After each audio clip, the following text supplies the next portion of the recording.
Hello, I'm Paul Lucarella. I'm the Structure Testing Materials Branch Chief, and I'm in charge of the metallurgy, the machine shop, and then the structure testing material.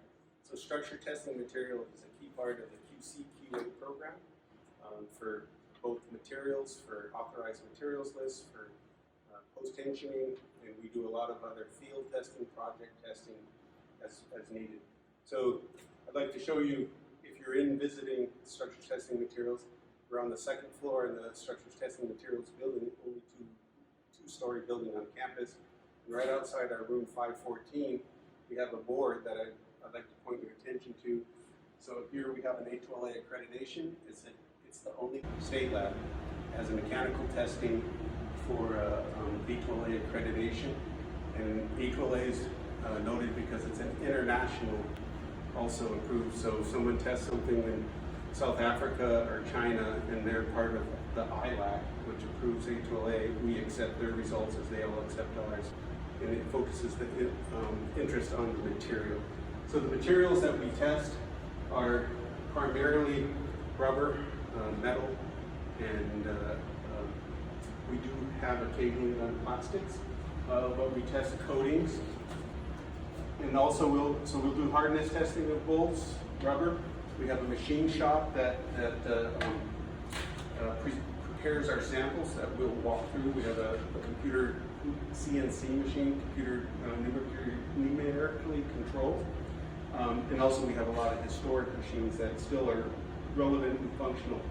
So I'd like to take you down to the lab and like you to stop by and check out the board when you're by.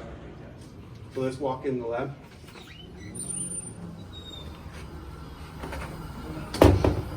So the first thing you'll see is our rubber testing. So everything is very controlled on what we do, whether it's temperature, humidity, we look at that. And then we're also, this happens to be a bearing pad. So you're looking at the different layers. So we're testing the elongation and the tear and the hardness and the chemistry, the neoprene. And we're looking at the shims, basically how they're built. And then also we have what we call type D seals on this board. We do a lot of type D seals. Stock, there's a material that just broke. We'll do recovery, so we'll heat it up in the ovens. We'll put it in the freezer and we'll check what we call the movement ratings for the construction to be able to verify that seal. Here's our Sharpie machine that we're trying to replace. This is what the machine shop does. They build us our steel samples, and if you can see there, we're looking for the toughness. So this is a measure of the ductility of the steel. So here's our 75 kit machine. So what's neat about this machine is actually in action right now. This is doing a fatigue, which is a cyclic and a compression, so it's pulling and pushing. And we just had the actuator rebuilt. Everything in this lab is expensive. Costs $13,000 just to re-chrome our actuator, but it's up and running now. Frames last a long time. And then over here is our cream of the crop, our 2000 kit machine. And in that 2000 kit, it does everything what the 75 kit does. It does tension and compression on really big steel. So big steel means, like a number 8 is 1 inch diameter, number 18 is 2 1/4. So we do a lot of coatings, specifically ASTM 934, that's purple for high climate corrosive areas, and then ASTM 775, which is a green bar. So this is our 400 kit machine. It's our workhorse, we call it the workhorse of the lab. It does 90% of our seal testing. And a lot of it is determined based on the diameter of the bar. So our newer machine, the 450, is our replacement for the 400. So we'll use that for specific bolts, and we might use this for welding, depending on what we're doing. And then anything over a number 10, basically a number 14 is very big, just because of the capacity. Should be getting ready. Yep, it's getting ready to break now. You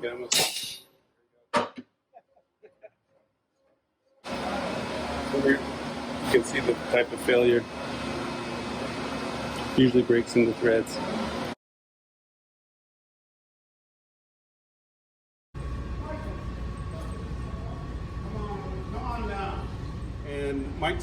us through his support services of what he does for structure testing materials, and also a lot of the other stuff. So his priority number one is to support the structure testing materials, and then they do a lot of other stuff.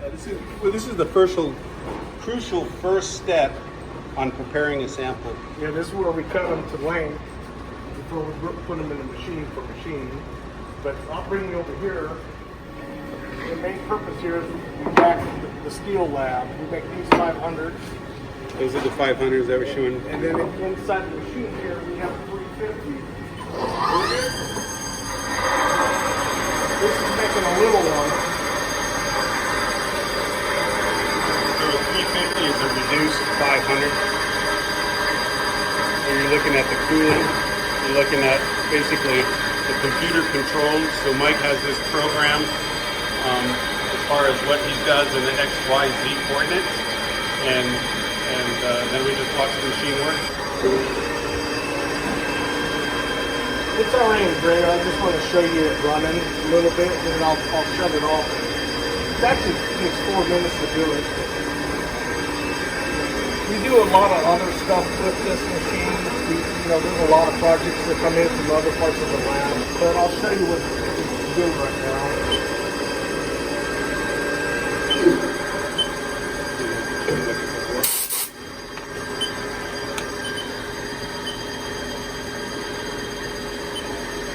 Sometimes we put logos on stuff.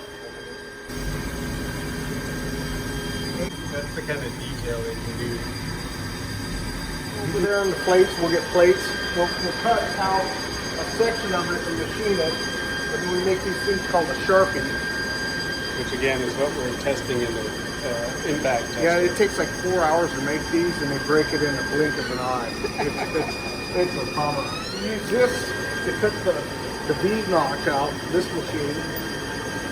And we use this one to split them from the plate. So this is for drilling services. Different adapters for their drills.